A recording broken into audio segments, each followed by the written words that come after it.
We're going to push forward in this tutorial to paint the clothing, the faces, and the hair. So basically everything else. So I want to start with my largest blocks of color. So the first thing I'm going to do with that shirt is match my colors precisely. Going to get a large flat ready. Remember that your colors are going to dry a shade or two lighter than you put them down. So first I'm going to start by just putting this shirt in place. I'm going to paint the entire thing in one big piece. So you see how I just keep the brush on the page. I don't lift. I just take my time and develop that clean edge.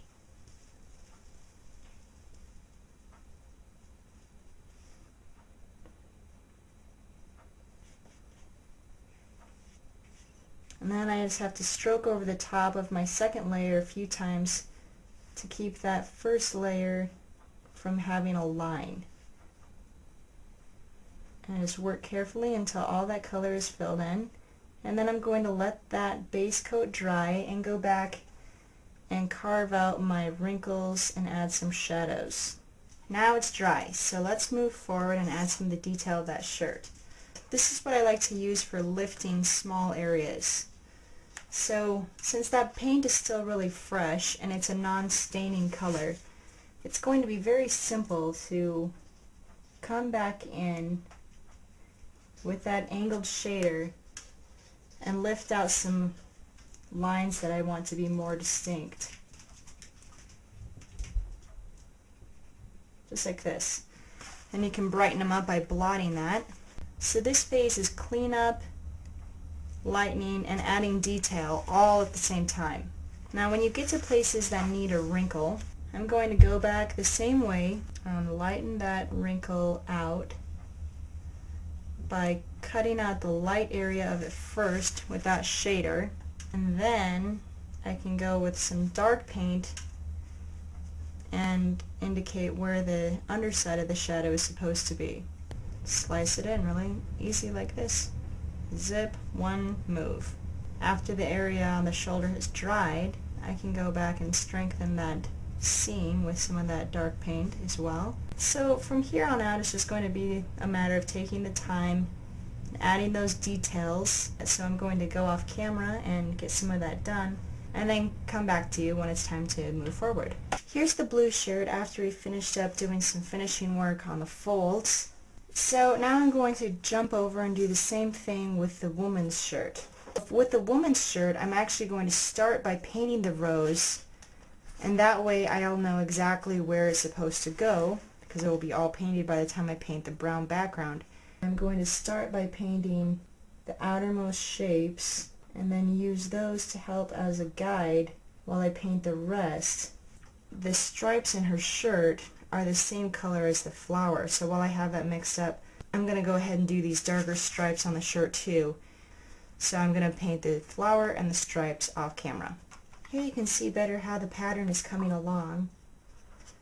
And then I'm just going to use my flat and wash over all of that pattern and everything once the pattern is dried. And then I'm going to put down the color in as large and bold a stroke as I can. And then I'm going to start on the other side of the cardigan the same way. And you just blend those new areas of paint into the rest. Then I'm going to switch to my small round and fill in those areas around the delicate flower stem and those rose petals. So let me come back to you when this cardigan is complete and we'll move on to finish up the clothing. With the shirt completed, I'm going to move on to the tie. And the first step here was to mark off the pattern of the tie and then protect those little dots in masking fluid. Now that that's done, I can go ahead and paint it. It's just a matter of mixing up the right blue and matching it. And then I will carefully paint that in. Notice how I'm going slowly, making sure that those lines are nice and precise. And then I can use faster strokes to fill in the color. Now the tie's in place and I can do some work on the pants, which are pretty much the same color. I need to be a little bit less intense so that there can be some details in the pleats. The belt is going to be a little bit trickier because it's not one solid color. So I'm going to start in the dark side, and to begin with I'm just putting down the solid tone. And I'm going to go across, bump it darker into it, let those colors mix while it's still good and wet. Then to put in the highlight, I'm rinsing out my brush and keeping it really just damp. So I'm really just painting with the water, but because the paint on either side is still wet, it fills in a really nice light variance of the color of the belt that I already have down. So then I just have to let this dry, remove the masking fluid, and soften up any detail work, and the belt, it will be finished as well. Now I'm going to start work on the faces. I want my first pass to be as close to correct as possible.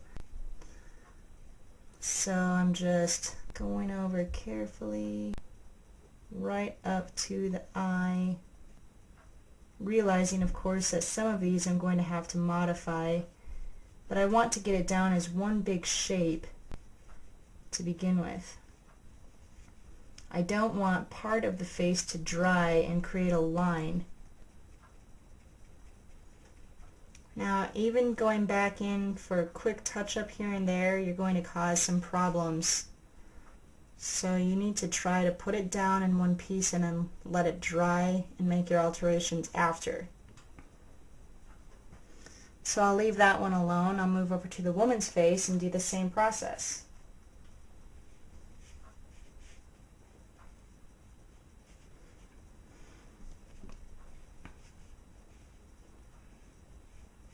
Alright, now that's just the first pass. That needs to dry completely. The man's face is fairly dry already, and so for him I can go ahead and start to add those more intense reds. Now that looks really funny right now, but I know that it's right because I've already matched it, and so I can put it down with confidence knowing that my color is correct. And that is the basic method that I'm going to use to finish up all of the skin. I'm also going to move into the hair a little bit now though. So I'm going to match some of these darker grays. So I have a purple gray and a green gray mixed up. And I'm just going to lay that in with the side of my brush just like this. And I'm looking for the direction of the hair growth and the shapes of the color. So here at the temple there's a triangle patch of quite dark gray, down here as well, and then the rest of the detail I'm going to leave up to a small round brush. Alright, so let me go off camera and push it a little bit farther, and we'll come back and look at the eyes and mustache, mouth, and some of the features like that. Now that I have the skin a little bit farther along, I'm going to start work on some of the finer details of the face. So I'm going to get a small round and add some pigment to the eyes first of all. One thing you have to be careful of in the eyes is that you don't change the upper line or you're going to change the expression.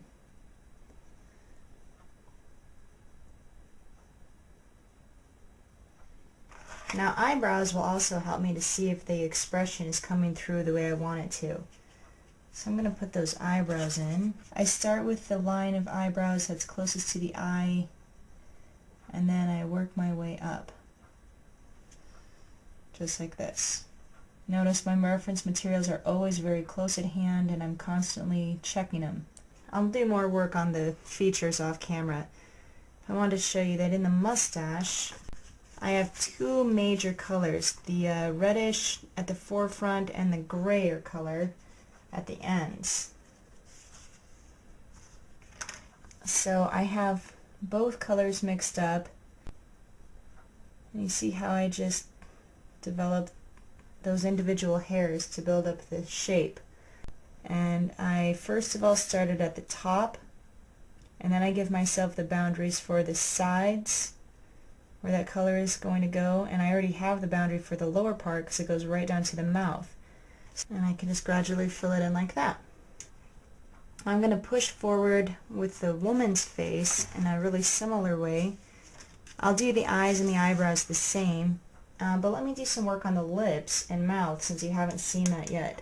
Teeth are super tricky because you don't want them to look gray, and there needs to be some color, otherwise you won't have any highlights.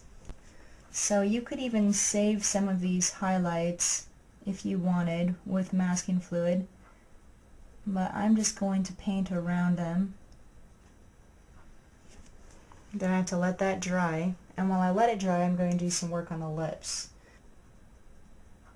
And again, I'm outlining the lower boundary closest to the teeth and then filling up. And then the lips get darker as they move back, so the corner of the mouth is really quite dark.